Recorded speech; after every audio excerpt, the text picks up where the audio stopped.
sit down, Jim, and get you the plan sheet. What is that we're starting? I pledge Allegiance to the flag of the United States of America and to the republic for which it stands, one nation, under God, indivisible, with liberty and justice for all. Roll call. Robert Hammond. Here. Nelson Reefman. Here. Larry Sear. Here. Dina Shade. Here. Jim Steele. Here. Aaron Wilson. Here. Bill Wilson.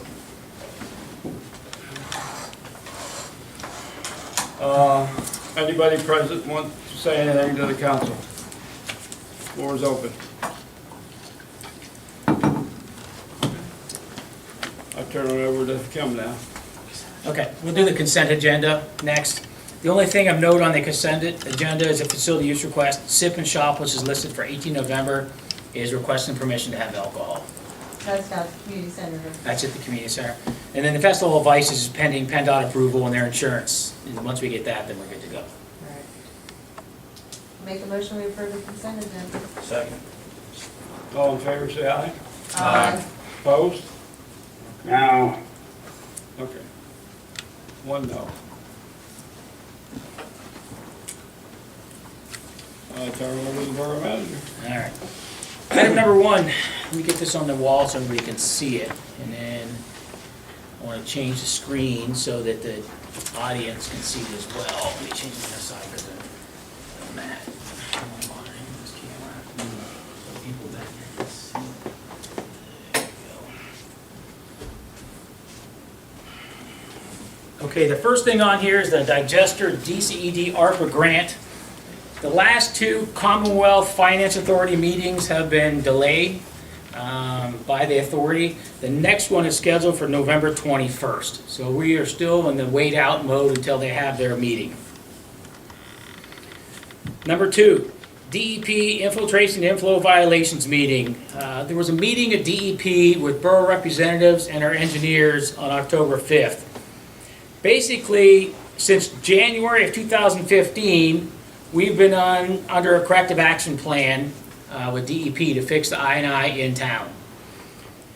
It hasn't been completely fixed now. The borough's been working on it. In fact, they had $250,000 set aside for 5th Street I&I this year. Then it got diverted to the PennDOT street on Valley Street to pay for sewer up there. So it's still an ongoing issue. So DEP said that this has been going on since 2015. They're going to start fining us for every discharge of the manholes that's in effect with this corrective action plan, which is basically the ones down by Victory Park. So every time we get a heavy rain and those things overflow, we're going to get fined. But DEP said they don't know what the dollar amount is yet. They haven't figured that out yet. So they've issued us to come up with another corrective action plan by the beginning of November to discuss in conjunction with DEP to come up with a plan between the two entities to get these issues fixed.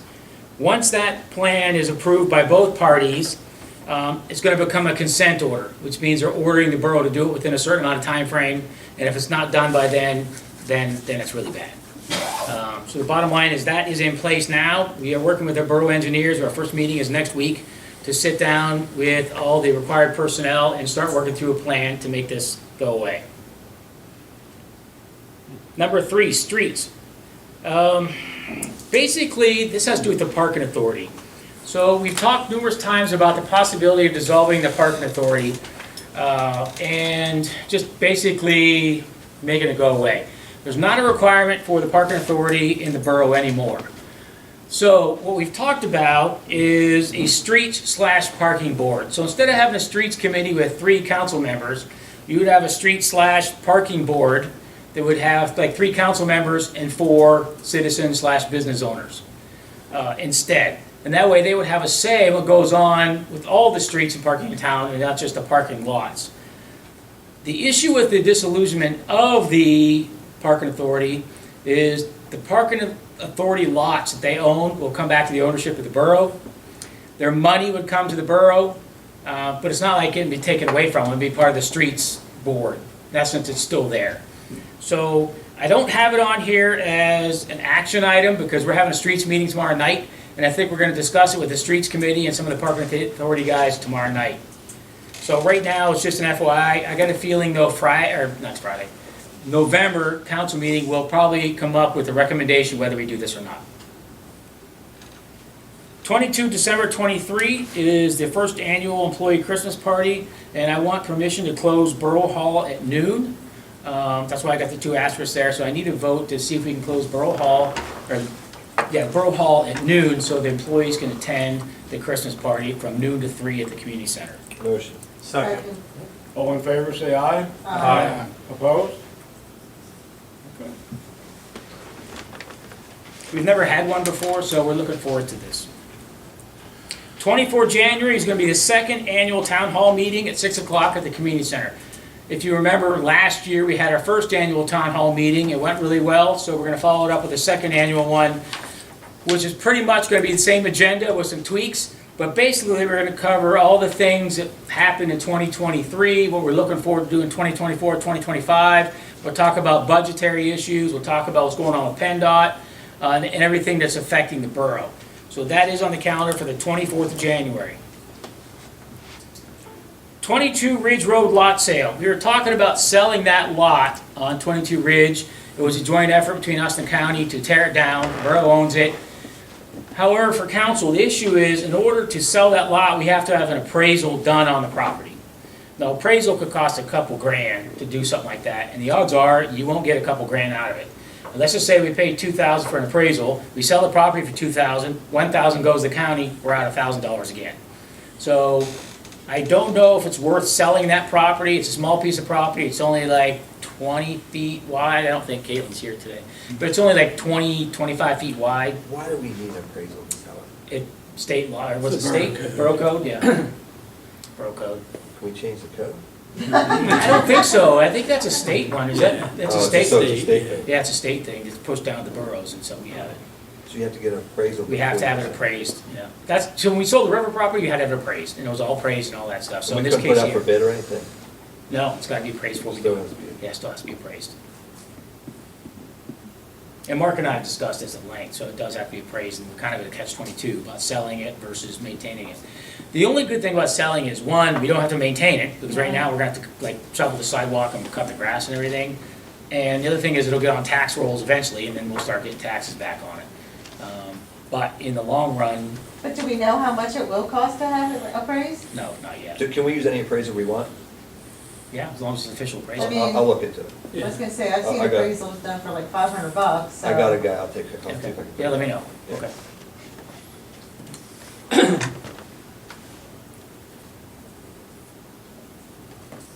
I wrote down Bobby has a guy. It's a professional service. Yeah. I know about bid or As anything. far as you know. Bobby knows Yeah, about it. Bobby has a guy. All right, we still do have open positions in the borough, a clerk secretary position and a deputy director of public works. We have received 70-plus applicants on the clerk secretary position, and we're gonna start interviews as soon as possible.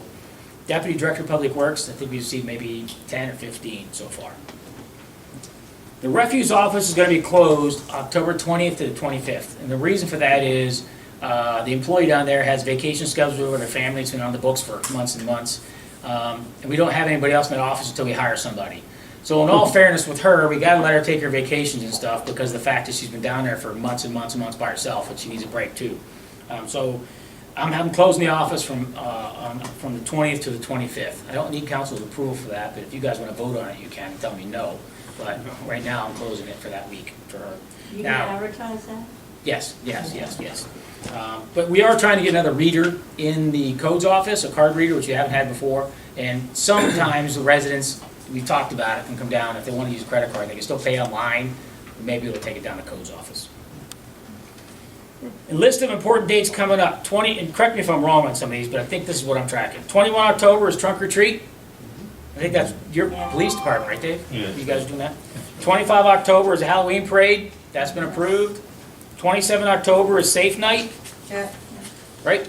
yeah, 31 October is trick or treat. yeah. 9 November, police RMS goes live. Dave, you wanna tell them real quick what that is, so they know? Yeah, I'm gonna cover mine, but. Oh, if you wanna wait, then we can wait if you want. Yeah, it's just part of my report. Okay, cool. All right, 11 November is Veterans Day, one of my favorite holidays. 23 November is Thanksgiving, and 24 November Municipal Hall closed. So I need a vote to close Municipal Hall, just Municipal Hall on that day, if personnel take a vacation day or a personal day.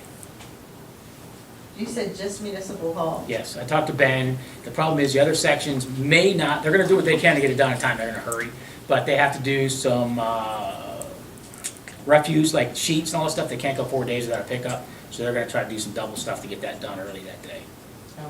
So they're aware of what they gotta do that day, because they can't go 4 days without being picked up. Sheets last time was almost a half hour just picking up their stuff down there, because it was on top of the dumpsters, along the sides of the dumpsters, so it's a lot. Well, the jail gets just as bad. Yeah. So I just need a vote to do that, as long as everybody takes a vacation day or a personal day, we close Municipal Hall. I'll make a motion. Second. All in favor, say aye. Aye. Opposed? 30 November to 1 December is the Festival of Ice. So lots of important dates coming up in the next month, month and a half. Number 10, the wastewater treatment plant sludge removal contract increases by 39 to 50%. So the contract we're under now expires on December 31st for this year. The new one they gave us, and Mark has read it and reviewed it with me, the new one has our costs going up 39 to 50% from last year. They tried to raise it during the year. I called them on it, got with Mark, and we told them we weren't going to accept the changes, and because it was a contract, they couldn't change it. But this year, they changed it. We have no choice on it. What's their rationale for the increase? The CPI, the cost of fuel. They built a bunch of surcharges Yeah, in surcharges. it based on the CPI and whether diesel's over $4 a Which it gallon. is. Okay. They're essentially just trying to, spread the pain Cost, back to the right. municipalities. Here, pass that down, Venus, way police can see it. It's a good question, Venus, but basically, everything they can nickel and dime us on, they're passing on to us. How long was this current contract for? Three. So this 3 is years. 3 It years was back. 3 years, this is 3 years. Now, I got ahold of Don. Don said there's another one we used to use. He's working a couple of vendors right now to see if we can get quotes on a cheaper contract. So this one here has not been given to them yet, signed. We're waiting to find out if we get cheaper quotes on somebody else. Now, what this means is the sludge removal cost for the digester grant, right now, the estimate was about $750,000. This means it's gonna be probably over $1 million just to remove the sludge. Now, it depends on the type of sludge, because you have two types of sludge. You got the liquid sludge and you got the solid sludge. And the solid sludge is what mainly this is geared to. However, that stuff's been sitting inside that digester for 14 months, not moving, which means we're thinking a lot of it's gonna be solid by the time they get that roof off. So the cost is gonna go up dramatically for us. And pending your questions on those items, I'll be complete until later on. Fire chief?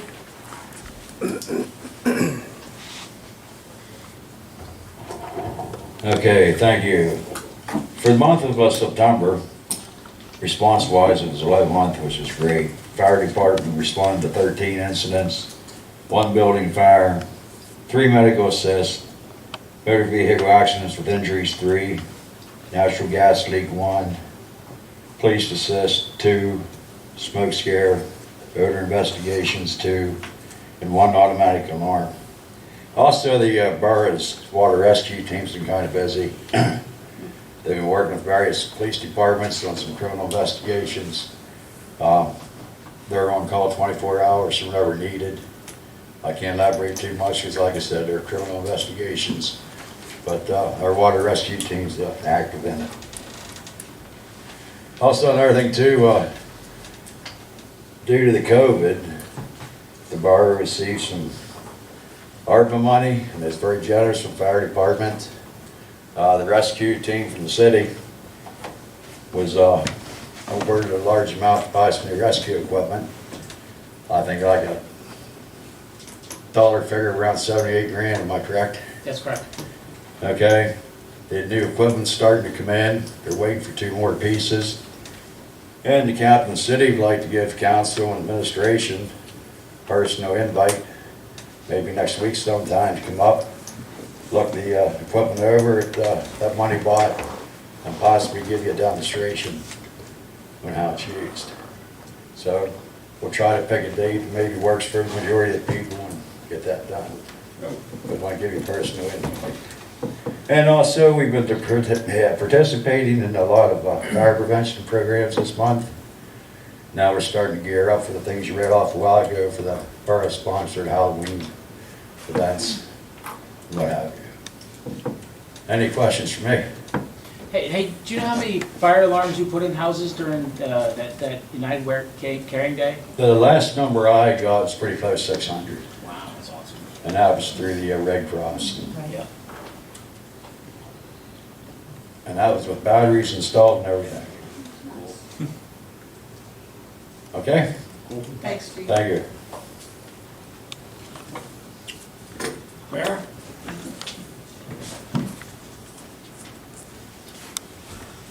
Okay, I have a couple things I wanted to pass on to you. On Sunday, I was honored to be invited along with the acting Sergeant Matt Lynch and Commissioner Postal. We're invited to a private ceremony for Trooper Forgo. I know I misspell his or mispronounce his name. Anyway, it was wonderful. There were approximately 200 people there. They had like between 40 and 60 state troopers standing at attention. Family was there. It was beautiful music. I mean, it was wonderful. And a farmer down that way had, where the shooting actually occurred, he donated part of his property there for this memorial. And it was the daughter of the farmers was the one that was in charge of it. And Senator Ward was there, plus a representative from Snyder County. And they're going to, I don't know if you saw it in the paper, but they're going to rename the Arch Rock exit under his name. So it was quite an honor, and I was glad that we were able to attend. To represent the borough and also the county, because a lot of the officers down there, I think I mentioned this before, but a lot of the officers that work down in the Lewistown barracks actually live in Mifflin County. In fact, there's about 4 of them that went through our police department when they began their police career. So it was very nice, and I was honored to be able to attend.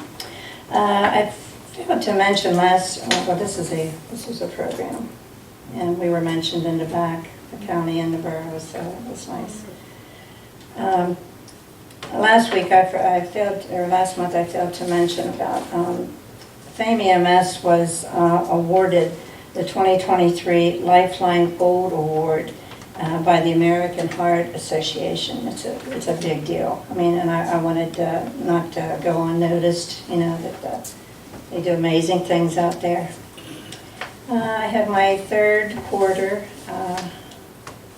I married 2 people, 2 couples this time, so you want to pass them around. Thanks. And you mentioned about Veterans Day. The VA office here at the courthouse is having a Veterans program that is going to be on Friday evening, so it'll be the 10th instead of on Veterans Day. And it's going to be held at the historic courthouse, and it'll be up on the 2nd floor. And it'll be a nice ceremony. It's a retired Army nurse. No, she's Navy nurse. It's going to be the speaker, and she's got a lot of good stories to tell.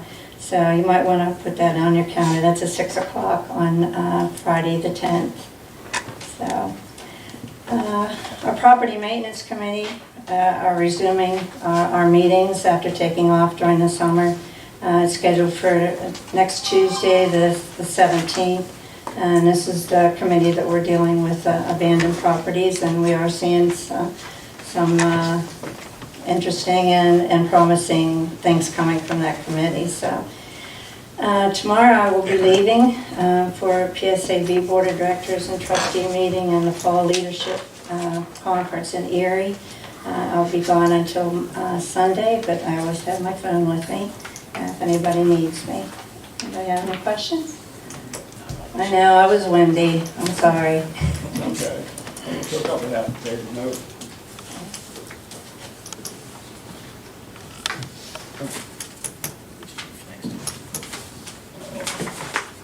page. Police Chief Dave? Okay, we had, September, we had 516 calls for service. Officers issued 41 traffic citations, 19 non-traffic, 44 warnings, and issued 545 parking tickets, most of which were street maintenance tickets. For our drug investigator report, we had 5 active investigations, 4 new investigations, 5 undercover buys, 1 misdemeanor arrest, 1 search warrant completed, approximately 2 grams of heroin and fentanyl were seized, and 30 grams of methamphetamine.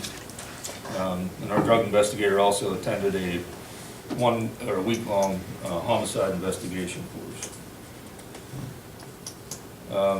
Kim mentioned a little bit earlier about the RMS system, our new RMS system. We're switching to that in November. November the 9th is our go-live date.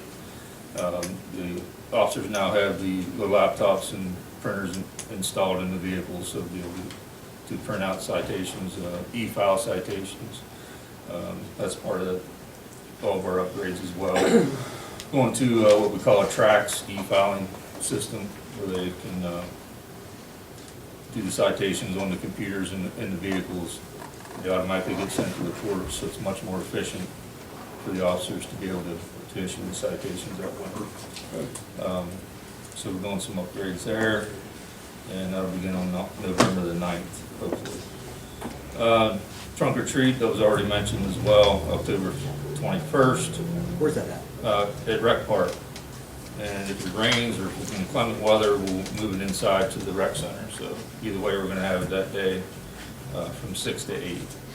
So anybody that wants to participate, we've invited all the local fire and EMS and other groups to participate. Anybody wants to individually participate, you're welcome to as well. Just contact me or Kristen, who's our mental health co-responder. If you need information on that, let me know. But, that's all I have for now. Hey Dave, is this RMS system, is that the one that can tell, reading the plate if you're expired registration or something? That would be license plate readers when we get them. That's Okay. also part of this grant. Okay. It's something we're looking at for probably our next major purchase for this Okay. grant. The grant runs to the end of next year, 2024, so. Once we get some reimbursements from our initial purchases, we plan on moving forward with those. So that's all part of it. Okay. Recreation Board? There was no meeting. Board Solicitor? Nothing this evening.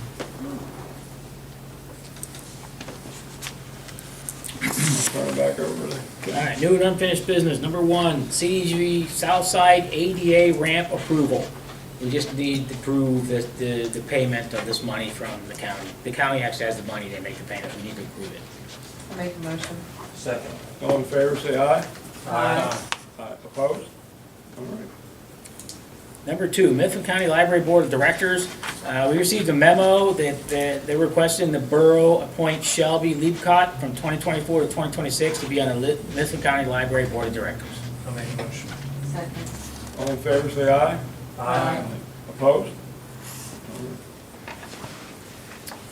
Need permission for public bid authorization to advertise 5 vehicles and a truck engine for sale. The way this works is in this council meeting, I have to get permission to authorize the bid, or authorize to advertise. In November, you do the resolution. And then after that's when we open the bids and stuff. Is that the way that works? Yeah. So this one, I need permission to advertise. Make that motion. Second. All in favor, say aye. Aye. Opposed?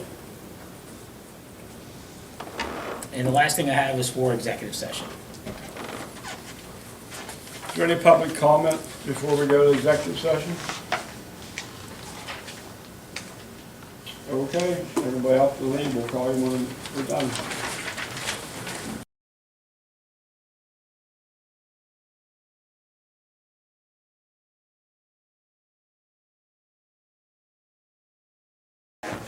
Back into session. Back into session.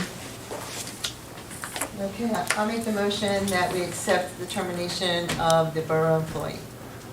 Second. All in favor, say aye. Aye. Opposed? No. Okay. It passed. That's it. I think that's it. That's it. That's all we talked about. Motion to adjourn.